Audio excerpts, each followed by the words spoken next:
Salut, je me lance le défi de faire une courte vidéo, un double défi, parce que je parlais de la complexité dans les relations.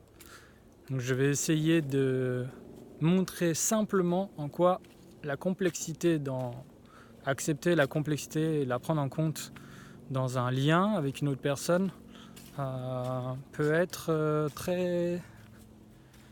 comment dire, ça ouvre des possibilités, je vais dire ça comme ça. Ça ouvre des possibilités de moins se sacrifier et de moins sacrifier l'autre si le cœur nous en dit.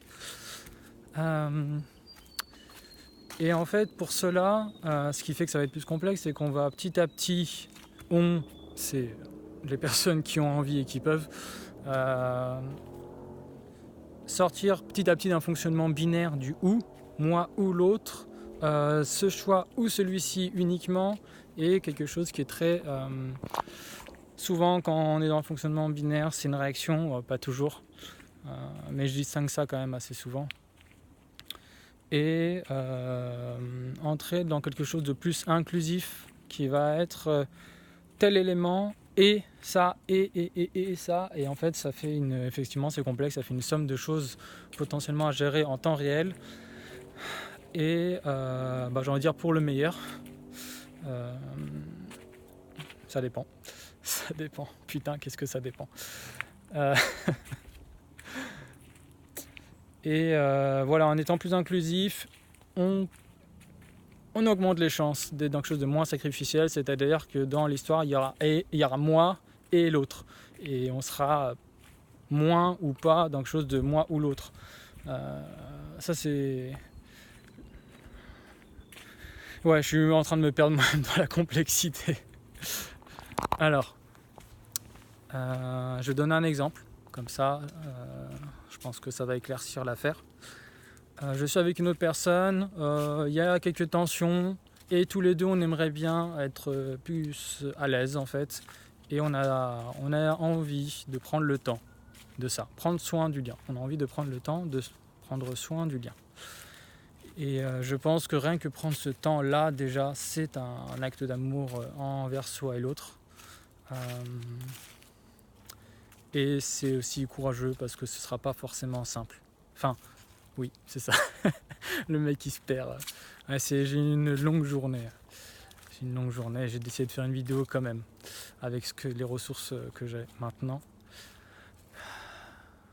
Et donc, exemple, je suis avec une autre personne, ça va pas trop, on s'est mis d'accord sur les faits qu'il s'est passé ça, et au final, il y a un espèce de conflit d'intérêts, voilà, il y a quelque chose où ça bloque.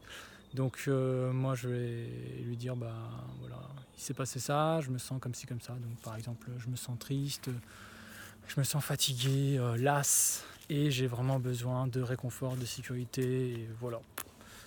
L'autre va te dire ok, j'ai entendu, pour ma part, je me sens seul, je m'ennuie et j'ai très envie de contact, je sens que j'ai vraiment besoin de proximité, d'échanger, et je sens le besoin d'être vu, j'aimerais être vu.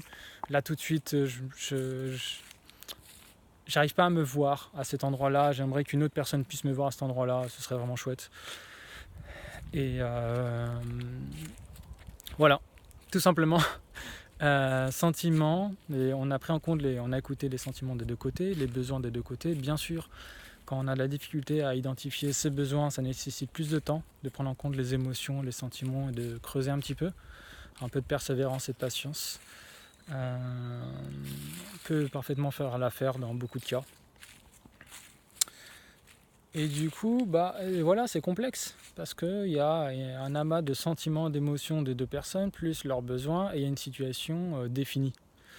Il y a plus de batterie. Enfin presque plus. Une situation bien définie avec un certain nombre d'options. Les choix ne sont pas infinis, quoi. Et à ce moment-là, on va pouvoir discuter tous les deux de dire oui à la complexité en quelque sorte, de prendre en compte un maximum de facteurs pour ne sacrifier personne. Sans concession en fait, quelque part. Il n'y a pas de... C'est pas une négociation où quelqu'un va prendre sur soi en fait. En tout cas, s'il prend sur lui, ce ne sera pas au point de sacrifier une partie de ses besoins, Quoi qu'on verra, ça c'est des nuances, je ne vais pas rentrer là-dedans, pas maintenant. Et du coup, on peut discuter ensemble et peut-être trouver une manière de faire une stratégie assumée qui qui puisse satisfaire les besoins des deux personnes, complètement ou partiellement. Et en fait, rien que le fait de prendre ce temps-là, à tous les deux, c'est déjà... il y a déjà quelque chose, il y a déjà une nouvelle connexion en fait, il y a déjà une connexion qui s'est établie, c'est possible que certains des besoins soient déjà satisfaits durant le processus. Le fait d'être vu, entendu, de prendre le temps, d'être considéré, rien que ça déjà. Et ça peut faciliter en fait la suite, de trouver des options qui soient OK pour les deux parties. Après, il peut y avoir peut-être qu'il n'y aura pas de conflit, de friction et qu'on trouvera une solution pour les deux. Peut-être qu'on ne trouvera pas et qu'on perdra patience. À ce moment-là, peut-être que juste simplement prendre un peu de distance durant un temps peut faire descendre la température en fait.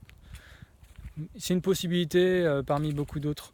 Ce que je voulais dire au final, c'est que prendre en compte la complexité, accepter de faire un peu travailler son cerveau avec son cœur et son instinct, ça ouvre des possibilités. Je ne vais pas dire c'est mieux, parce que ça dépend du contexte et un tas de choses, mais c'est juste, voilà, les personnes qui disent que tout ce qui est complexe, la complexité c'est lourdingue, c'est chiant, c'est futile, ça empêche de passer à l'action et tout ça.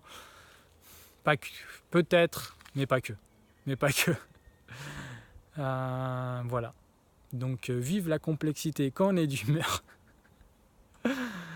Si vous avez des questions, si vous avez envie de me contredire, d'argumenter, de partager votre ressenti, n'hésitez pas. Je serai ravi de vous lire et de découvrir tout ça. Ciao.